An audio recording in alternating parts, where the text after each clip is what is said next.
संप्रदाय के थे, वो कौन थे, वो कहाँ और किस लिए क्यों जा रहे थे। बहुत सारे लोग ज्ञान पेलने के लिए अपनी अपनी बातों के तर्क देंगे कि लॉकडाउन की स्थिति और इस समय ऐसी अवस्था में साधु संत कहाँ जा रहे थे, तो बगैर किसी काम से कोई साधु संत अपनी यात्रा नहीं करेगा। हम सब जानते हैं कि उनकी गुरु का देहांत हो गया था और इसीलिए वो वहां से यात्रा कर रहे थे। क्या आप अपने घर से बाहर दूध लेने के लिए नहीं निकलते, सब्जियां लेने के लिए नहीं निकलते? क्या आप अपनी जरूरत की जो चीजें हैं उसे लेने के लिए इस लॉकडाउन में क्या बाहर नहीं निकलते? किसी के पिछवाड़े सूझ जाते हैं तो किसी को मिन्नतें करनी पड़ती पुलिस के पास, लेकिन निकलते तो हो। जब एक साधु, जब एक सन्यासी अपने गुरु के मरण के पश्चात अगर उनके पास उनके दर्शन करने के लिए, अंतिम दर्शन करने के लिए जाता है और उन्हीं साधुओं के साथ बर्बरतापूर्वक उनकी हत्या की जाती है, तो ऐसा, यह कैसा लोकतंत्र, यह कैसा प्रजातंत्र, यह कैसी लोकशाही, यह तानाशाही हो गई। और यही घटना अगर बीजेपी शासित प्रदेशों में हुई होती तो इसे आज तक, अभी तक हंगामा और सर चढ़ा करके ये एनडीटीवी वाले जैसे बिके हुए चैनल वाले अवश्य बताते। बहुत सारे किसी चैनल पर न्यूज़ दिखाई नहीं जा रही है या दिख रही होगी मुझे नहीं पता, लेकिन बहुत पीड़ित हूं मैं इस प्रकार की घटना देखने के बाद। जैसे कि हम सब जानते हैं हिंदुओं की आदतों के कारण हिंदू मारा जाता है, जैसे कि हम जानते हैं कि हिंदू लाचार है, जैसे कि हम जानते हैं कि हिंदू बेवकूफ है, जैसे कि हम जानते हैं कि हिंदू बड़ा मूर्ख है और छोटी छोटी बातों को लेकर के आपस में टिप्पणी करेगा, छोटी छोटी बातों को लेकर आपस में तर्क करेगा, स्वयं को महात्मा सिद्ध करने के प्रयास में स्वयं के ही परिवार को, स्वयं के ही जाति को, स्वयं के ही कुल को, स्वयं के देश को, राष्ट्र को, परिवार को बर्बाद कर देगा, लेकिन अपना अहंकार नहीं छोड़ेगा। हम जानते हैं, हम जब रामायण देख रहे थे, भगवान श्री राम के हाथों जिनका वध हुआ वो रावण बड़ा ज्ञानी था, बड़ा प्रज्ञ पुरुष था, लेकिन फिर भी मारा गया क्योंकि अहम था। ऐसी अहंकार के कारण उसका पूरा परिवार, उसका पूरा पुत्र समुदाय, 18,000 विद्याओं का स्वामी रावण परास्त हुआ एक भूमि गोचरी के सामने। तुम्हारी और हमारी औकात क्या है? लेकिन हम अपना दम्भ नहीं छोड़ते।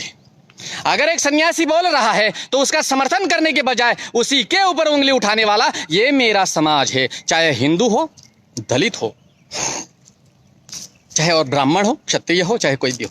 बहुत सारे लोगों ने मेरे शब्दों को गलत ले लिया, कहने लगे मैं दलितों का विरोध हूं। आज तक दलितों का समर्थन मैंने किया और 2 शब्द मैंने ये कहे कि मैं दलितों का उस बातों का समर्थन नहीं करूंगा जिस बातों का समर्थन मुझे नहीं करना चाहिए एक राष्ट्रवादी और सन्यासी होने के नाते। तो मैं दलितों का विरोधी हो गया। यही है तुम्हारी मानसिक विकृति।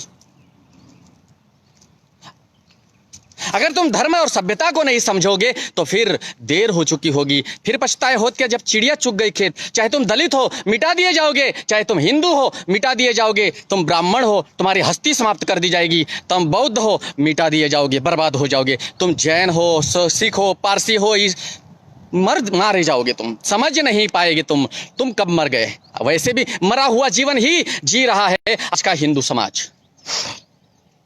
क्योंकि मैंने परसों एक दलित के साथ जब बात कर रहा था, मैं रात्रि को 1:30 बजे, तो मैंने उसे कहा कि दलित कौन है, हिंदू है या मुसलमान है? उसने कहा हिंदू। जब तुम हिंदू हो तो फिर क्यों हिंदुत्व का अनैतिक रूप से अपमान करते हो? मेरा ये मुद्दा नहीं है। मेरा मुद्दा ये की है कि वहां पाल घर में जो 3 सन्यासियों की हत्या हो गई उसका जिम्मेदार कौन? पुलिस प्रशासन, महाराष्ट्र की सरकार, या फिर वे सन्यासी खुद, या फिर जो सन्यासी जिनके गुरु संसार से विदा हो गए वे, या फिर हम या आप, या फिर ये लोकतंत्र, ये प्रजातंत्र, ये हिंदुस्तान का घटिया कानून, ये हिंदुस्तान का लच्चड़ संविधान, कौन जवाबदार है? कौन इसकी जिम्मेदारी लेगा? उन 3 निर्दोष साधुओं को मारा। अरे बुजुर्ग साधु भी थे वहां, और फिर वहां पर तर्क देने लगे षंडवादी पुरुष कि वह चोर समझ करके उन्हें पकड़ा। अरे चोर समझ करके पकड़ते तो कानून के हवाले करते, चोर समझ करके पकड़ते तो उन्हें दंडित करने का अधिकार किस प्रकार से भीड़ तंत्र को हुआ। मैं बहुत आहत हूं इन बातों से, और मैं पूरे हिंदू समाज को एक ही बात कहना चाहूंगा कि वो कौन सा गांव है, क्या है, उसकी इंक्वायरी करे। पूरा साधु समाज, जितना भी साधु संसार में आज भारतवर्ष में मौजूद है, जिंदा है, निकलो अपनी गुफाओं से बाहर और उसका प्रतिकार करो। किसी प्रकार की कोई चिंता करने की जरूरत नहीं। जिस दिन लॉकडाउन समाप्त हो जाएगा उस दिन आप अपना कार्य करो। और लॉकडाउन को लेकर के क्या कल मरना है, आज मरो। एक साधुओं के ऊपर इस प्रकार से अत्याचार करने वाला अगर यह भारतवर्ष है तो ऐसे भारतवर्ष में रहना भी हम लोगों के लिए अब बोलना नहीं चाहिए। वही शब्द बोल रहा हूं मैं। जिंदगी भर हिंदुत्व की सेवा की, जीवन पर्यंत भारतीय जनता पार्टी के साथ खड़ा रहा, जीवन पर्यंत मैंने नरेंद्र मोदी का समर्थन किया, आगे भी करता रहूंगा। लेकिन जब हम किसी प्रकार से अपेक्षा करते हैं तो हमारे कॉल तक रिसीव नहीं होते हैं। इसीलिए मैं कहना चाहूंगा कि अब ये सूर्य सागर किसी के ऊपर डिपेंड नहीं रहेगा, अपनी लड़ाई खुद लड़ेगा। किसी लकड़बग्घों ने धमकी दिया मुझे, आप सब जानते हो, ऐसे कई गुंडों को मैं एक ही बात कहूंगा, अगर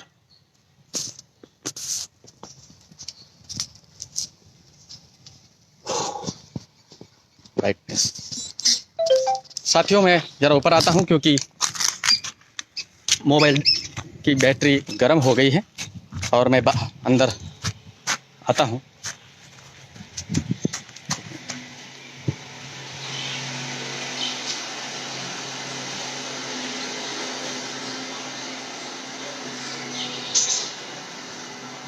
जय हिंद साथियों, फिर से मैं आप सभी के साथ वही बात करना चाहूंगा कि जब 2 दिन पूर्व मेरे लाइव में एक घटिया किस्म का व्यक्ति मुझे जान से मारने की धमकी देता है, और यह सन्यासी ना कोई द्वेष, ना कोई राग, ना मत्सर, ना मैं उसे जानता हूं, मैं केवल हिंदुत्व की बात कर रहा हूं, हिंदुस्तान की बात कर रहा हूं, हिंदुस्तान के हिंदुओं की सुरक्षा की बात करता हूं, मैं हिंदुस्तान के जीवित करने की मनीषा से बात करता हूं, तो स्वाभाविक है ऐसे लकड़बग्घे यही घटिया कार्य करेंगे। अरे मुझे मार करके क्या मिलेगा तुम्हें?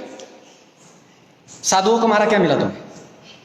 लेकिन इतना याद रखो, इसी लाइव के जरिए मैं आप सभी को और भारत की सरकार को, पुलिस प्रशासन को मैसेज देना चाहूंगा।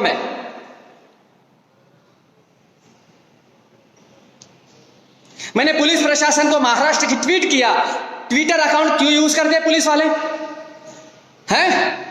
पुलिस वालों, तुम लोग ट्विटर अकाउंट क्यों यूज करते हो? सिर्फ उन लोगों के लिए जो केवल और केवल बड़े लोग हैं, उनके ट्वीट देख करके उनके ऊपर एक्शन लेना। तुम्हें पता है कि सूर्य सागर का ट्वीट खराबी होगा, जब तुम क्यों करूंगा मैं, तुम उसके ऊपर इंक्वायरी क्यों नहीं करते? मैं माननीय प्रधानमंत्री नरेंद्र मोदी साहब से यही कहूंगा कि जितना भी पुलिस प्रशासन है, इन ट्विटर अकाउंट ब्लॉक कर दीजिए, किसी काम के नहीं है ये सेवा नहीं करना चाहते पब्लिक। जब पब्लिक मरेगी उसके बाद इनको याद आता है। अगर पुलिस प्रशासन की हम तरफदारी करते हैं, मैंने आज तक किसी पुलिस का विरोध नहीं किया, लेकिन पुलिस प्रशासन अगर साधुओं की हत्या नहीं रोक सकता है, हिंदुत्व की हत्या नहीं रोक सकता, तो फिर ऐसे पुलिस वालों को मीडिया से दूर रहना चाहिए। क्यों ट्विटर अकाउंट यूज करते हैं आप लोग? जब आपको ट्वीट 50 बार कर चुके हैं और आप उसके ऊपर अगर संज्ञान नहीं लेंगे, तो फिर आपको अधिकार नहीं है ट्विटर अकाउंट यूज करने का। 3 साधु मारे गए, इसके ऊपर इसकी जिम्मेदारी किसकी? कल उन हिंदुओं का नंबर, कल किसी और का नंबर, कल हमारा, लेकिन सूर्य सागर का नंबर जिस दिन लगेगा उस दिन मैं अपना सुरक्षा करने का ताकत रखता हूं, अपनी जिम्मेदारी खुद निभाता हूं।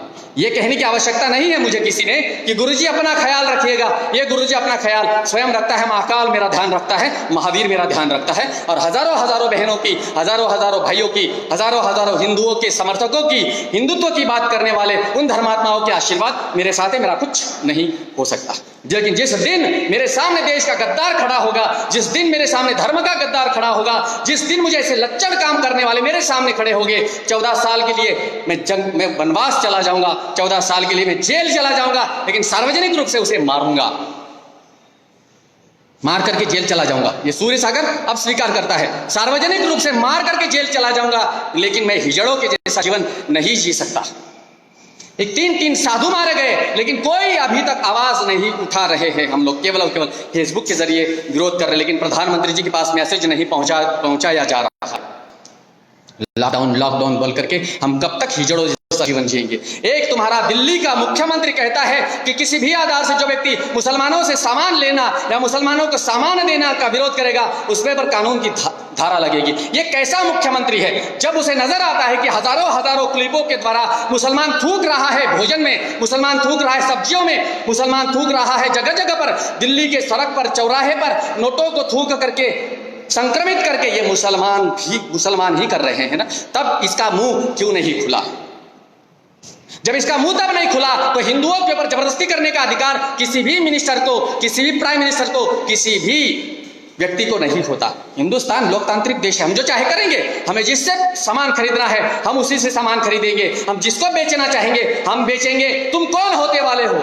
तुम कौन होते हो हमें समझाने वाले? तुम राजतंत्र चलाओ, तुम कुर्सी चलाओ, वहां पर विरोध करो जहां देश की अस्मिता को कलंकित और दूषित किया जाता है। यह तुम अधिकार नहीं रखते कि किसी भी रूप से, किसी भी प्रकार से हिंदुओं पर अपना अधिकार जता, उन्हें ये कहो कि तुम मुसलमानों से सामान तुम्हें लेना पड़ेगा, उनको अपने गलियों में और नुक्कड़ में आने देना पड़ेगा।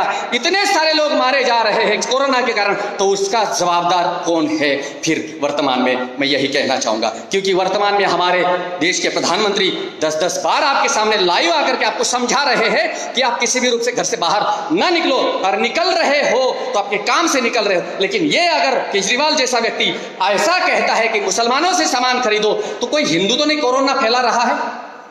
तुमने जमातियों को क्लीन चिट दे दी। इन 3 साधु जो मारे गए मेरे संप्रदाय के तो है नहीं, मेरे बिरादरी के तो है नहीं, लेकिन सन्यासी है। अगर कोई हिंदू भी मारा जाता तो भी हम उनके साथ खड़े होते।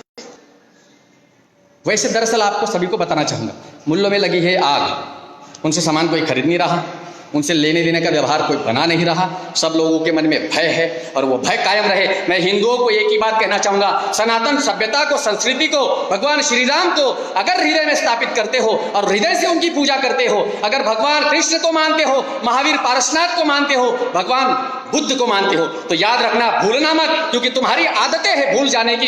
पृथ्वीराज चौहान ने 18 बार मोहम्मद घौरी को मारा और परास्त करके भगाया, वो 18 बार भूला। परिणाम स्वरूप मोहम्मद घौरी ने पृथ्वीराज चौहान की आंखें फोड़कर उसे मार दिया। कारण था अति धार्मिक होना। जब तुम अति धार्मिक हो जाओगे, अति सहिष्णु हो जाओगे, मार दिए जाओगे, तुम्हें कहीं ना कहीं कट्टरता हृदय से पालनी होगी, तभी तुम बचोगे। और अगर इस लॉकडाउन में हजारों लोग अगर सक्षम हो रहे हैं, उनकी भावनाएं जीवित हो रही है, उन्हें हिंदुत्व के बारे में संज्ञान मिल रहा है, उन्हें समझ में आ रहा है कि भगवान श्री राम कौन थे, उन्हें यह पता चल रहा है कि भगवान महावीर कौन थे, उन्हें यह समझ आ रहा है कि मेरी द्वैत संस्कृति क्या है, मुझे उसे किस प्रकार से जीवित रखना है, किसके साथ व्यापार करना है, किसके साथ व्यापार नहीं करना है, किसके साथ व्यवहार नहीं बनाने हैं, यह आज का हिंदू अगर समझ रहा है तो स्वाभाविक है विरोधियों में आग लगेगी। और जो लोग जगाने का प्रयास करेंगे, हमारे जैसा मलिक जैसा, दीपक भाई शर्मा जैसा, दीपक हिंदू जैसा, तो स्वाभाविक है कि उनकी आईडी ब्लॉक करेंगे, उनको धमकियां दी जाएगी। तुम किसी को भी धमकी दे सकते हो, इस दिगंबर सन्यासी को धमकी देने की औकात है बस तुम्हारी। तुम सामने आ जाओ, तुम्हारे को सबक सिखा दूंगा। 14 साल मुझे जाना पड़ेगा, चलेगा, जेल में चला जाऊंगा, तुम्हें मार करके जेल में चला जाऊंगा, लेकिन तुम्हें मारूंगा पब्लिकली, क्योंकि तुम गलत हो। हमने गलती क्या की? तुम्हारी बहनों पर कुदृष्टि डाली हमने, तुम्हारा पैसा छीना है हमने? नहीं, रिपोर्ट हो रहा है, मुझे पता है, क्योंकि रिपोर्ट होगी, स्वाभाविक है, इनकी औकातें इतनी है कि रिपोर्ट करेंगे। मैं तुम्हारे लिए बोल रहा हूं, कोई हिंदू अगर इस आईडी की रिपोर्ट कर रहा है तो समझ लेना कि वो एक की औलाद हो ही नहीं सकता। उसकी मां ने कहीं ना कहीं मुंह काला अवश्य किया होगा, तभी तो उसको सन्यासी की आवाज में विदंडवाद नजर आ रहा है। हमारे 3 साधु मारे गए, लेकिन महाराष्ट्र की सरकार के नाक पर अभी तक जू नहीं देंगी। वो पूरा गांव सजा का हकदार है, वो पूरा गांव शिक्षा का अधिकारी। 30 लोग उठाए बस, जबकि भीड़ में 100 से ज्यादा लोग नजर आ रहे हैं। पुलिस प्रशासन वहां मौजूद है, पुलिस की इतनी ही गलती है, पुलिस भी क्या करेंगी? पुलिस को दोष नहीं दे सकते हम, वहां की जो वहां पुलिस थी हम उनको दोष नहीं दे सकते। मैं सभी भाइयों को और वहां की सरकार को भी यही कहूंगा, पुलिस के ऊपर पल्ला झाड़ करके सरकार बरी नहीं हो जाएगी, क्योंकि पुलिस वहां पर हथियार से सहित नहीं थी, पुलिस के पास कोई अपने हथियार नहीं थे। और अगर पुलिस हथियार भी चला देती, पुलिस अगर गोली भी चला देती, तो उन्हीं पुलिस को कटघरे में ला करके यही प्रशासन रख देता। इसलिए पुलिस को हम कुछ नहीं बोल सकते। पुलिस मजबूर है मेरे हिंदुस्तान की, यहाँ की पुलिस केवल और केवल मजबूर है। इनके पास अब ताकत होने के बावजूद भी ये बेचारे लाचार है। एक पुलिस वाला, एक पुलिस इंस्पेक्टर हो, हवलदार हो, कांस्टेबल हो, यहाँ तक कि होमगार्ड ही क्यों ना हो, ये सिक्योरिटी गार्ड ही क्यों ना हो, वो अपनी जान पर खेलकर इन अपराधियों को पकड़ते हैं। और एक फोन आता है ऊपर से नेताओं का, छोड़ दो उसे। क्या पाया उस पुलिस ने? पुलिस का कोई दोष नहीं, वो पुलिस वहां थे, वो भी अपनी जीवन बचाना चाहते होंगे, हथियार नहीं थे उनके पास। अगर उस समय पुलिस 2 गोलियां भी चला देती तो स्वाभाविक भीड़ समाप्त हो जाती, वहां से भागती। लेकिन उन पुलिस वालों को आज कटघरे में ला करके खड़ा कर देती। बेहतर है वो जानते हो, समझते कि करना क्या था। तो जिम्मेदार केवल और केवल प्रशासन है, ना उद्धव ठाकरे, नहीं महाराष्ट्र की सरकार, वो भी नहीं। तुम हिंदू जवाबदार हो। तुम्हारी ही लच्चड़ता के कारण वो साधु 3 मारे गए, उसके खूनी, उसके हत्यारे हिंदू तुम हो, मैं भी हूं, क्योंकि हम कहीं ना कहीं एक जगह पर एक छत्र के नीचे आना ही नहीं चाहते हैं। वो साधु मरा, मुझे क्या पड़ी है? अगर उस संप्रदाय का वो साधु है तो उसी संप्रदाय के लोग बोलेंगे, मेरा कोई संबंध नहीं उनके साथ, लेकिन मेरा संबंध केवल इतना है कि वो एक हिंदू है। हिंदुस्तान का साधु है वो नहीं, वो हिंदू है, हिंदुस्तान का हिंदू है। लाचार थे, उनके पास कोई शस्त्र उस समय थे नहीं। अगर उन्हें मारना था तो उनके हाथ में शस्त्र देते। पीछे से वार कर रहे हैं नामर्दों की औलादे। मेरे तो सीने में इतनी आग लगी हुई है कि पूरा गांव मैं जानता हूं पालघर वालों के औकात में जाकर आया हूं। पालघर, बोईसर रहा हूं मैं, डहाणु, पालघर, बोईसर, मनोर रहा हूं मैं एक एक कोने को जानता हूं। जिस दिन अति नियंत्रित हो जाएगा दिमाग, हम भी वो करेंगे जो करना है हमें, क्योंकि देश को और देश की अस्मिता को बचाने के लिए अगर प्रशासन हमारी सहायता नहीं करता है, अगर वर्तमान केंद्र सरकार हमारी सहायता नहीं करता है, तो फिर हमें कुछ करना अवश्य होगा। मैंने कहा दलितों का विरोध मैं नहीं करता, लेकिन कुछ दलितों को इतनी मिर्ची ऊपर से और नीचे से लग रही है, उन्हें यही लग रहा है कि मैं उनका विरोध कर रहा हूं, जबकि मेरे आश्रम में मेरे अधिकतर साथी दलित है और दलितों का आज तक विरोध नहीं किया। एक व्यक्ति दिखा दे मुझे कि मैंने दलितों को गाली दी होगी। मैंने केवल उन लोगों को टारगेट किया है जो हमारे देवी देवताओं का अपमान करते हैं। तुम्हारे बाप का अपमान हो रहा है, तुम चुपचाप बैठे। 33 करोड़ देवताओं के बाप का जन्मदिन है आज। ऐसा अगर तुम हमारे भगवान को बोलेंगे तो हम तुम्हें बख्श देंगे? नहीं बख्श देंगे। वो 33 करोड़ देवता 2 कोड़ा कोड़ी सागर से भी पूर्व जिनकी आयु है, वहां से आज तक उनका साम्राज्य चल रहा है, और आज जन्मा हुआ 50 साल का वो व्यक्ति तुम्हारे लिए भगवान हो गया। मैं जानता हूं गटर से निकाल करके अगर तुम्हें स्वर्ग की यात्रा उस व्यक्ति ने की है, करवाई है, तो तुम्हारे लिए भगवान है। लेकिन उस भगवान को लेकर के अगर आज तुम हिंदुत्व के साथ गद्दारी करोगे तो तुम्हारे लिए विरोधात्मक बातें करने वाले भी खड़े हो जाएंगे। हमारा तुम्हारा कोई लेना देना नहीं है। धर्म सर्वश्रेष्ठ होता है, चाहे बुद्ध का हो, चाहे महावीर का हो, चाहे वो मुसलमानों का ही क्यों ना हो, मैं उसका विरोध नहीं करता। मैंने आज तक मुसलमानों का विरोध किया, उनके मोहम्मद का नहीं, क्योंकि मोहम्मद उनके लिए परमात्मा है। मैं क्यों उनका अपमान करूं? मैं उन नबी का अपमान करूं? मैं क्यों मोहम्मद साहब का अपमान करूं? मेरे दिल में उनके लिए प्रेम है, था और रहेगा। मैं केवल उनका विरोध करता हूं जिन्होंने जाहिलियत फैलाई है। यह आवश्यक नहीं है कि सारे मुसलमान ही मुझे गाली दे रहे, हिंदू भी आ रहे। और आपने देखा होगा 4 दिन पूर्व एक व्यक्ति आता है ठाकुर, और सूर्य सागर के इस नग्नत्व पर सवाल उठाता है ठाकुर। विरोधी करता है तो बात अलग थी, कोई फर्क नहीं पड़ता, क्योंकि उसे पता नहीं है। लेकिन मुसलमान जब समझता है कि इस सन्यासी की ताकत क्या है, इस सन्यासी का धर्म क्या है, इसकी दैनिक क्रिया कैसी है, इसका जीवन चक्र कैसा है, तब वो मुसलमान हमारी भी प्रशंसा करता है, दोबारा हमें गाली नहीं देता। लेकिन ठाकुर आश्चर्य की परिसीमाओं को क्रंदित कर दिया। अरे हमारे नग्नत्व पर तुम सवाल करोगे? हम तो नग्न घूमते हैं पूरे सड़कों पर, लेकिन हमारे मन में कहीं वासना और विकार नहीं होते। मैं आप सभी को एक बात कहना चाहूंगा, आप कपड़ों में हो और आप में वासना यदि जागृत हो गई तो वह वासना आप सबको नजर आएगी, क्योंकि वस्त्र नहीं आएगी नजर, क्योंकि वस्त्र है आपके पास। वस्त्रों के कारण आपका छिप जाएगा, समझदारों समझ लो, छिप जाएगा। हम तो निर्वस्त्र है, अगर हमारे में वासना फलीभूत हो जाएगी तो नजर आएगा। और संसार में जितने दिगंबर साधु है वासनाओं से रहित है। इसीलिए जिनमें वासना ही नहीं है उसे कपड़ों की क्या जरूरत। चाहे तुम्हारी माता हो, चाहे तुम्हारी बहन हो, चाहे तुम्हारी स्त्री हो, हमारे लिए तृणवत है, तृण घास के समान है। कोई फर्क, कोई अंतर नहीं पड़ता। सन्यासी है हम इन चीजों से लाखों कोसों योजन दूर है, हमें इससे कोई वास्ता नहीं। लेकिन बहुत सारे ऐसे लोग हैं जो अब हिंदुस्तान का हिंदू एक जगह पर आने लगा तो स्वाभाविक है गाली गलौज और कटाक्ष करने लगेंगे। और इनकी औकात इतनी है कि फेक वीडियो बनाएंगे, फेक पोस्ट बनाएंगे। मेरी भी बना दी गई एक बहन के साथ, मैंने उनको आज तक देखा तक नहीं, नाम नहीं बताऊंगा, बहुत सारे लोग जानते हैं। मैंने उनको आज तक देखा ही नहीं है, और उनके साथ मेरी फोटो एडिट करके इन कठमुल्लों ने, इन भीमतों ने, या कुछ दलितों ने, या कुछ हमारे जैनी हो, हिंदू हो, सब हो सकते। कौन नहीं हो सकता है? वही हो सकता है जिनको मेरी विचारधारा पसंद नहीं, जिनको मेरी विचारधारा स्वीकार नहीं, जिनको उस नारियों का उत्थान पसंद नहीं, वही करेंगे। इसलिए मैं किसी पर टारगेट नहीं करूंगा कि मुसलमानों ने किया, हिंदुओं ने किया। अंतर नहीं पड़ता। अंतर केवल और केवल इतना पड़ता है कि अगर एक सन्यासी तुम्हें जागृत करता है तो सन्यासी की तस्वीर अपलोड कर, फर्क क्या पड़ेगा? फर्क क्या पड़ेगा? क्या अगर तुम्हारी बहनें, अगर तुम्हारी माताओं की तस्वीर हमने तुम्हें पकड़ा और तुम्हारी बहनों की तस्वीर हमने रियल अगर वायरल कर दी, तुम्हें पसंद आएगा? नहीं आएगा ना। अगर तुम्हें दूसरों की बहन, अपनी बहन पर इतना प्रेम है, अपनी माता के प्रति इतनी सद्भावना है, तो दूसरों की माता बहनों के साथ अव्यवहार मत करो।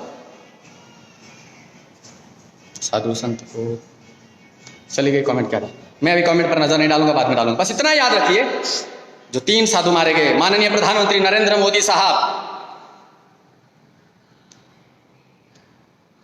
जागृत हो जाइए। इस कोरोना के पेशेंट बढ़ते बढ़ते जा रहे हैं और ये लोग लॉकडाउन का पालन नहीं कर रहे हैं। ये लोग खुलेआम बोलते हैं कि हम नहीं पालन करेंगे। अगर इस लोकतंत्र में, अगर इस लोकतंत्र में, इस प्रजातंत्र में, इस लोकशाही में स्वर्गीय श्रीमती इंदिरा गांधी अपनी ताकत का गैर इस्तेमाल करके आपातकाल लागू कर सकती है, तो तुम क्यों नहीं कर रहे हो? तुम्हें क्या इंतजार है? किस चीज का इंतजार है? यहाँ साधु मारे जा रहे हैं, कल नेता भी मारे जाएंगे, कल और कोई मारा जाएगा। मरने के लिए सारे आए हैं, शाश्वत कोई नहीं है यहाँ। मृत्यु से जो डरेगा वो कैसा सन्यासी? मृत्यु से जो डरेगा वो हिंदू नहीं, वो इंसान नहीं। मृत्यु आएगी और अपना काम करके ले जाएगी। लेकिन इतना याद रखो, जो लकड़बग्गे, जो तिलचट्टों की औलादे हम सन्यासियों को अर्थात सूर्य सागर को धमकी देंगे, याद रखना तुम भी जिंदा नहीं जाओगे। अगर तुम यहाँ कामयाब हो जाओगे, तुम कामयाब भी हो गए, तो 19 गांवों से सटा हुआ ये सूर्य सागर है, एक भी व्यक्ति तुम्हें जिंदा नहीं जाए, तुम्हारे हजारों टुकड़े कर देंगे। क्योंकि मुझे यहाँ पर चीख भी आ जाती है ना, तो 50 लोग एकत्रित हो जाते हैं। इतना प्रेम मुझे मिलता है। मैं सड़कों पर अकेला घूमता हूँ, परेशान नहीं। तुम मारने आ जाओ, जिंदा तुम भी नहीं जाओगे, आ जाओ। पर अगर तुम मेरे हाथ में लगोगे तो मैं पुलिस को बुलाऊंगा नहीं फोन करके। आज तक ना पुलिस को बुलाया, ना किसी बजरंग दल को बुलाया, ना किसी की मदद लिया। सूर्य सागर अकेला ही लड़ा है। आवश्यकता मुझे किसी की भी नहीं। अगर वक्त पर तुम स्वयं आते हो तो तुम्हारी इच्छा, तुम्हारी बलिहारी, लेकिन मुझे किसी की आवश्यकता नहीं। अपनी लड़ाई हम अकेले लड़ सकते हैं। अगर भूल से तुम्हें मैंने पकड़ लिया तो तुम्हें लायू मार करके जेल चला जाऊंगा, फर्क नहीं पड़ता। यहाँ भी रहना है, जेल में भी रहना। कौन से मेरे बच्चे हैं, कौन सी मेरी औलादे हैं, कौन सा मेरा परिवार है। अगर धर्म के लिए, राष्ट्र के लिए किसी की हत्या करनी पड़ती है, धर्म और राष्ट्र के लिए मरना पड़ता है, बलिदान देना पड़ता है, तो कोई फर्क नहीं पड़ता। मैं ये जानता हूं, आज आप मुझे प्रेम करते हो, पसंद करते हो, संसार से अगर मैं अलविदा हो जाऊंगा, 4 दिन 8 दिन आप रोएंगे और फिर भूल जाएंगे। लेकिन मैं इतना याद रखूंगा, मेरे मरने के बाद भी हजारों लोगों के दिलों में जिंदा रहूंगा। मैं मरने वाला भी नहीं हूं, 98 साल तक जिंदा रहूंगा मैं। लकड़बग्गो जो मेरे को मारने की योजना बनाते हो ना, सुन लो बे, साले घटिया किस्म के तुच्चड़ गुंडो, 98 वर्ष तक मरूंगा नहीं मैं। और अगर ईश्वर की इच्छा, महाकाल की इच्छा, महावीर की इच्छा, अगर मेरी मृत्यु किसी बच्चे के हाथ से लिखी है, घास के तिनके से अगर मेरी मृत्यु लिखी है, पत्थर की ठोकर से मेरी मृत्यु लिखी है, तो बम का गोला मेरा अहित नहीं कर सकता। जहां मेरी जिस प्रकार से मृत्यु लिखी है, सनातन सभ्यता यही सिखाती है, उसको स्वीकार करना होगा और हम स्वीकार करेंगे। इसलिए इतना याद रखिए सभी साथियों को मैं यही कहूंगा, जो 3 साधु हमारे पालघर में मारे गए हैं, उनका मर्डर हुआ, उनका कत्ल हुआ, इसका जिम्मेदार कौन, इसका मंथन आपको करना होगा। और भारतवर्ष के सभी साधु, चाहे जैन हो, जैन में श्वेतांबर हो, दिगंबर हो, बौद्ध में वो कात्यायन हो, या जो भी है, मैं नहीं जानता, इनमें भी बहुत सारी श्रृंखला है। मैं इसके बारे में भी आप सभी को बताने का प्रयास करूंगा। मुसलमानों से तो आशा हम नहीं रख सकते और रखनी भी नहीं चाहिए। तो मैं जितने भी हिंदू संप्रदाय के सभी साधु है, सन्यासी है, संत है, महात्मा है, उन सभी को यही कहूंगा, तुम्हारा भाई मारा गया है। पेट में अच्छी अच्छी चीजें डालकर पेट को पेटारा मत करो। जिंदगी को आराम और सुखों में मत तोलो। सन्यासी का जीवन बड़ा काटिला होता है, तलवार की दुधार होती है। तुम अपने जीवन का आराम और आयाम परिवर्तित करो, तुम्हारी इच्छा। लेकिन जब वर्तमान में तुम्हारी जरूरत साधुओं को है, संतों को है, देश को है, तो तुम्हें निमंत्रण देना होगा। मैंने 50 साधुओं को निमंत्रण दिया, मैसेज किया, यार भाई युद्ध में शामिल हो जाओ। हाँ गुरुजी चिंता मत करो, हम है ना। दूसरी बार वो कॉल नहीं उठाता। यह है तो याद रखिए, मेरा देश महान है, महान था, महान है और रहेगा। यही सनातन संस्कृति है, साधुओं का देश, संतों का देश है। इसी धरती पर भगवान श्री राम के गुरु वशिष्ठ थे, जिनको गुरु मानकर भगवान श्री राम ने अपने जीवन का नूतन प्रारंभ शुरुआत किया। और फिर उसी प्रकार भगवान नारायण कृष्ण के गुरु भी कौन है, तुझे बुला क्या? तो साथियों बस इतना याद रखिए, अपने जीवन को सर्वश्रेष्ठ बनाने का प्रयास मत करो। देश को आज जरूरत है। और हिंदुओं तुम्हें सब इतना ही बताना चाहूंगा, कट्टरता जो है ना तुम्हारे में आज आई हुई, इसे जीवित रखना। भूल मत जाना। तुम भूल गए 7.5 लाख बलिदानियों ने अपना प्राण देकर हिंदुस्तान को आजादी दिलवाई, तुम भूल गए। 23 मार्च आता है आपको भगत सिंह याद आ जाता है, 15 अगस्त आता है आपको मां भारती याद आ जाती, 26 जनवरी आता है आपको गणतंत्र दिवस याद आता है, बाकी भूल जाते हैं हम सारे। और भूलो नहीं, यही तुम्हारी भूल मेरे हिंदुस्तान के पतन का कारण बन रही है। वर्तमान की स्थिति को समझो। आज हिंदुत्व तुम्हारे हाथ है, कल हम जीवित रहे न रहे फर्क नहीं पड़ता। सूर्य सागर जा सकता है, सूर्य सागर की विचारधारा को नष्ट नहीं किया जा सकता। इतना याद रखिए। ये जो लोग एडिटिंग करके फोटो बना रहे, बनाओ बिल्कुल बिंदास बनाओ, मजा आ रहा है हमको भी देखने में, बनाओ। तुम्हारी माँ का तुम्हारी, जिस दिन हम बनाएंगे ना तुम्हारी पिक्चर, वो पिक्चर देखने के लिए तुम और तुम्हारा परिवार भी जीवित न रहेगा। फोटो बनाते हुए एडिट करते हो, शर्म नहीं आती, लज्जा नहीं आती? एक बहन की तस्वीरें एक भाई के साथ इस प्रकार से एडिट करते हो, लज्जा नहीं आती तुम्हें? क्या तुम्हारी बहनों के साथ हम हमारी फोटो एडिट करके तुम्हें मजा आएगा? साथियों याद रखिए, जिन जिन बहनों के साथ इस प्रकार से व्यवहार किया है उन लोग, लाइव और 5 मिनट चलने दो अभी मूल्य। सोहन कुमार जी, ठीक है सोहन भाई, मैं सभी साथियों को यही कहना चाहूंगा, और महाकाल टीम से, महाकाल सेना नायक सोहन भाई से, और जितना हिंदू समाज इस समय मुझे देख रहा है, 3,500 लोग मुझे समय देख रहे हैं, उन सभी से दिल से अनुरोध करता हूं, प्रार्थना करता हूं, इन बहनों के साथ खड़े हो जाओ। ये 2 मैं नाम लेता हूं, अंजलि हिंदू। आज मेरी पहली बार उनके साथ मैसेज पर बात हुई, सिर्फ मैसेज पर पहली बार, क्योंकि तस्वीरें मेरे पास आई। और हमारी जानकी बहन रागिणी दीदी, रागिणी तिवारी, इनके साथ आप सभी को खड़े हो जाना है, क्योंकि ये बहनें आवाज़ है, झांसी की रानी का एक प्रतिरूप है। इनकी सहायता करनी होगी शब्दों से, बल से, इनके लिए मरने के लिए तैयार हो जाओ, क्योंकि वो तुम्हारी बहनें, तुम्हारी माता है, और माता और बहन के अतिरिक्त इनके अंदर कुछ दूसरा रूप देखने का अधिकार हम हिंदुओं को नहीं है, हमारी संस्कृति को यह अधिकार नहीं है। इनके साथ खड़े हो जाओ। और रागिणी जी और अंजलि जी, आप दोनों को भी यही कहूँगा, तस्वीरें एडिट किया ना, फर्क नहीं पड़ता, सब जानते हैं एडिटिंग का जमाना है। यहाँ तो मोदी जी के साथ एडिटिंग करते हैं लोग, उनकी माता के साथ एडिटिंग किया, इतने जाहिल। गुरुदेव इतना आदेश, देखो ये गुरु को इतना आवेश शोभा ने, देखो ये, अबे यार साला देखो यार, ये कैसे लोग, ये बताओ हैं? गुरु को इतना, अबे चूतिए साले बेवकूफ, वो 3 साधु मरे गए उधर पालघर में, अगर उनको आवेश होता, उनमें साहस होता, वो शस्त्र साथ रखते तो आज जिंदा हो गए। तुम जैसे हिजड़ों को मर्द बनाने का प्रयास करने वाला ये सूर्य सागर मुझे कहेगा शोभा नहीं देता, अपनी बेटी संभाल, अपनी बीवी संभाल, यहां पर उंगली मत कर। तुम हिजड़ो, तुम्हारी औकात है, साधुओं को आदेश दोगे? साधुओं को क्या करना चाहिए और क्या नहीं करना चाहिए तुम सिखाओगे? साले जटिल जाति के कीड़े, निकल ले यहाँ से। दूसरी बार मेरा लाइव पर आना ना, तेरे धज्जियां उड़ा दूंगा। गुरु को इतना आदेश, साले विश्वामित्र का नाम सुना है तुमने? परशुराम का नाम सुना है तुमने? गुरु वात्सायन का नाम सुना है तुमने? द्विपायन मुनि का नाम सुना है? उनके क्रोध से देवताओं भी थर्रा जाते थे, उनके क्रोध से देवताओं में भी हाहाकार मच जाता था, ऐसी उनकी आवाज रही होगी। मेरी औकात तो कुछ भी नहीं उनके सामने। तो ज्ञान मत बांट, निकल ले यहाँ से, चिमटे भिमटे मिमटे निकल। बुढ़ापे में ज्यादा हड्डियां ठीक नहीं की जाती, वरना यही से तेरी हड्डी तोड़ दूंगा। शानपन्य नहीं करने का, बस इतना याद रखो, हिंदुस्तान में तुम जैसे हिजड़ों की आवश्यकता नहीं। साथियों बस एक जगह पर आइए, अब मैं मेरे लाइव को समाप्त करता हूं, वरना ये लोग और रिपोर्ट करते जाएंगे और इतनी मेहनत पानी में चली जाएंगी, लाइव उठ जाएगा। तो सभी दलित भाइयों को भी दिल से बोलता हूं मैं, तुम मेरे शत्रु नहीं होना थे ना, है मानता ही नहीं मैं आपको शत्रु, आप बस बुद्धि से भ्रमित हो गए हो। इन लोगों के बातों में आकर के आप हिंदुत्व से किनारा कर रहे हो। संत वाल्मीकि ऋषि, वाल्मीकि को मानते हो? वाल्मीकि, कैसे तुम दोगलेपंथी लोग हो यार, तुम्हें समझ क्यों नहीं आ रहा है? वाल्मीकि, संत वाल्मीकि दलित समाज से थे, डाकू थे, और भगवान श्री राम के जयघोष से उन्हें वो ज्ञान प्राप्त हुआ जो भगवान राम पैदा होने से पहले ही उन्होंने रामायण लिख दी, जिसे हम वाल्मीकि रामायण कहते हैं। अब भगवान श्री राम का जन्म होने से पहले भगवान श्री राम के चरित्र का वर्णन अगर एक दलित साधु कर सकता है, तो तुम अभिमान रखना चाहिए, तुम्हें अभिमान होना चाहिए कि हमारे दलितों में एक सन्यासी पैदा हुआ जिसने भगवान श्री राम की यशोगाथा को रामायण के जरिए हम लोगों को बताने का प्रयास किया। तुम्हें अभिमान होना चाहिए, क्योंकि तुम हिंदू हो। अगर तुम हिंदू नहीं हो तो फिर भगवान श्री राम की रामायण रचने वाले, रामायण की कथा लिखने वाले वे विश्वामित्र कौन, महर्षि वाल्मीकि कौन थे?